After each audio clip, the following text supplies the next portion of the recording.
નમસ્કાર મિત્રો, જય માં સતી, જય માં શિકોતર। તમે એસપીની ટીમના કોમેડી વિડીયો તો રોજ જોતા હશો અને તેમની કોમેડી પણ તમને ઘણી બધી પસંદ આવતી હશે। તેમાંથી સૌથી વધારે કોમેડીની વાત કરીએ તો તેમાંથી સૌથી વધારે કોમેડી વાઘુબા અને પુમતાલજીની જોવા મળે છે।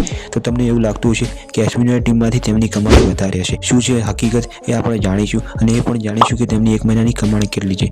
તો બધું જાણીશું આ વિડીયોમાં। તેની પહેલાં જો તમે મારા વિડીયોને લાઇક ના કરી હોય તો મારા વિડીયોને લાઇક કરી, ચેનલને સબસ્ક્રાઇબ કરી, સાઈડમાં આપેલી ઘંટડી દબાવી, કમેન્ટમાં જય માં સતી શિકોતર લખી દેજો। માતાજી તમારી ઈચ્છા જરૂરથી પૂરી કરી દઈશ। મિત્રો, એસપીની ટીમને તો હાલ બધા ઓળખે છે અને તેમના વિડીયો પણ બધા જોવે છે અને તેમનું નામ પણ એક મોટું નામ બની ગયું છે। એસપીની ટીમની એક બીજી વાત છે જે લોકોને વધારે પસંદ આવે છે કે તેઓ કોમેડીની વિડીયોની સાથે સાથે ધાર્મિક વિડીયો પણ બનાવે છે। હા મિત્રો, તેમની વિડીયોમાં કોમેડીની સાથે સાથે ધાર્મિકતા પણ હોય છે, જેનાથી આપણને ઘણી બધી શીખ પણ મળે છે। તેઓ પોતાના વિડીયોમાં કોઈ પણ અપશબ્દનો ઉપયોગ કરતા નથી અને તેઓ આપણા જીવનમાં પણ ઉપયોગી એવા વિડીયો બનાવે છે। એસપીની ટીમના વિડીયો સવારે 7 વાગે આવે છે અને લોકો તેમના વિડીયોની આતુરતાથી રાહ જોવે છે। આમ તેવા બધાની કોમેડી ખૂબ જ સરસ છે, પણ તેમાંથી વધુમાં વધુ લોકોને પુમતાલજી અને વાઘુબાની કોમેડી ખૂબ જ પસંદ આવે છે અને તેમના ડાયલોગ અને બોલવાનો અંદાજ પણ અલગ હોય છે, જે લોકોને ખૂબ જ પસંદ આવે છે। તેમાંથી વાત કરીએ પુમતાલજીની, જે એક સરસ રોલ કરે છે અને આપણને બંકા તરીકેનો રોલ કરતા પણ જોવા મળે છે। પુમતાલજીની કોમેડી સાથે સાથે તેઓ ગીત પણ સારું ગાય છે અને તેમનો અવાજ ખૂબ જ સુંદર છે અને લોકોને તેમનો અવાજ ખૂબ જ પસંદ આવે છે અને પુમતાલજીના અવારનવાર ડાયલોગો પણ આપણને ખૂબ જ પસંદ આવે છે। પુમતાલજીની વાત કરીએ તો પુમતાલજી ધોરણ 10 સુધી ભણેલા છે અને તેઓ પહેલાના સમયે પેટ્રોલ પંપ પર નોકરી કરતા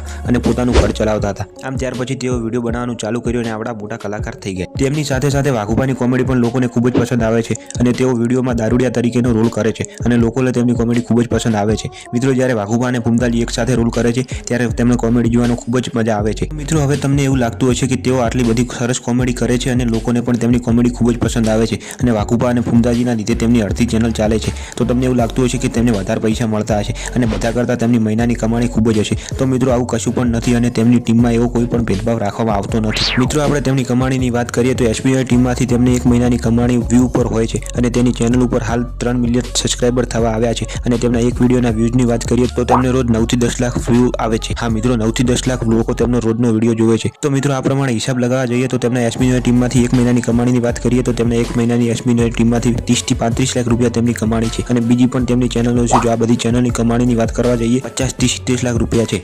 મિત્રો, તમને એવું લાગતું હશે કે પુમતાલજીનો પગાર 2 થી 3 લાખ રૂપિયા હશે અને વાઘુબાનો પગાર 1 થી 2 લાખ રૂપિયા હશે, પરંતુ મિત્રો, તેમનો પહેલાના સમયમાં પગાર નક્કી કરવામાં આવ્યો હતો। હાલ કોઈ ભેદભાવ રાખવામાં આવતો નથી। આમ મિત્રો, હવે પુમતાલજી અને વાઘુબાની એક મહિનાની કમાણીની વાત કરીએ તો આપણે એસપીની ટીમમાંથી કમાણીની ધ્યાન લઈએ અને તેમની એક મહિનાની કમાણીની વાત કરીએ તો તેમની એસપીની ટીમમાંથી 30 થી 35 લાખ રૂપિયા કમાય છે। આમ તેમની ટીમમાં કુલ 10 માણસો છે। તો હવે તમે તેના ઉપરથી અંદાજો લગાવી લો પુમતાલજી અને વાઘુબાની એક મહિનાની કમાણી કેટલી છે। અને મિત્રો, એક બીજી વાત કે તેમની ટીમમાં કોઈ પણ ભેદભાવ રાખવામાં આવતો નથી। તેમાં બધા સગા ભાઈઓ જ છે। સગા એટલે કે કાકા બાબાના બધા ભાઈઓ જ છે। તો મિત્રો, હવે તમને ખબર પડી ગઈ હશે કે વાઘુબા અને પુમતાલજીમાંથી કોની કમાણી વધારે છે અને કોની કમાણી વધારે નથી અને વાઘુબા અને પુમતાલજી મહિનામાંથી કેટલા રૂપિયા કમાય છે। તો મિત્રો, મળીશું બીજા વિડીયોમાં। જય માતાજી।